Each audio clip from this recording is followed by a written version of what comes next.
20 February 2025 रोजी रात्री 11:30च्या सुमारास गुलगाव येथील छत्रपती लॉन येथे वाडवे कुटुंबियांचा लग्न समारंभ होता.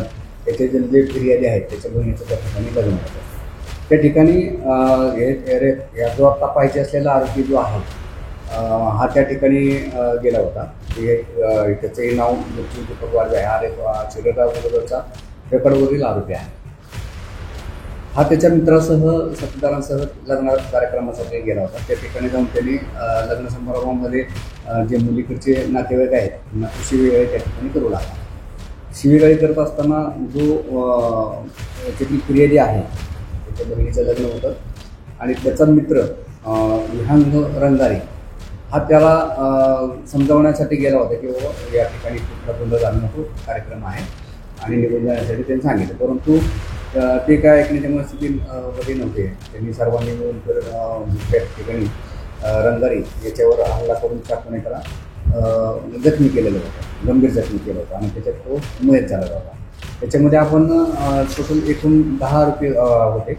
यापूर्वी आपण 9 आरोपींना अटक केलेली आहे. 8 आरोपी त्यातले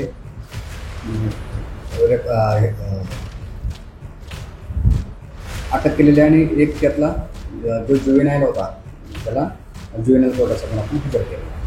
हा तेव्हापासून फरारी होता. या फरारी आरोपीसाठी माननीय पोलीस उपायुक्त श्री निकेतन कदमकर आणि श्री सहाय्यक पोलीस आयुक्त श्री बंडेवार सर यांच्या मार्गदर्शनाखाली आपण पोलीस स्टेशनकडील टीम त्याच्यामध्ये ही केली स्थापन केली होती. PSI कंसे, PSI राठोड, हवालदार गुप्ता, हवालदार लांजेवार कोराते, सनी मटेल, रोहित रामटेके, रितेश जुडे, अमोल भेंडेकर, राहुल शेट्टी, अमितेश मिश्रा, किशोर देवांगण यांना त्या टीममध्ये आपण गेलो होतो. बऱ्याच वेळा आपण त्याचा पाठलाग म्हणजे त्याला शोध घेतला परंतु तो प्रत्येक वेळ निघून जायचा. काल आम्हाला बातमीदारामार्फत माहिती मिळाली की टेकड्यामध्ये एका महिलेच्या घरी तो आलेला आहे आणि त्या ठिकाणी मी तात्काळ मान्य असते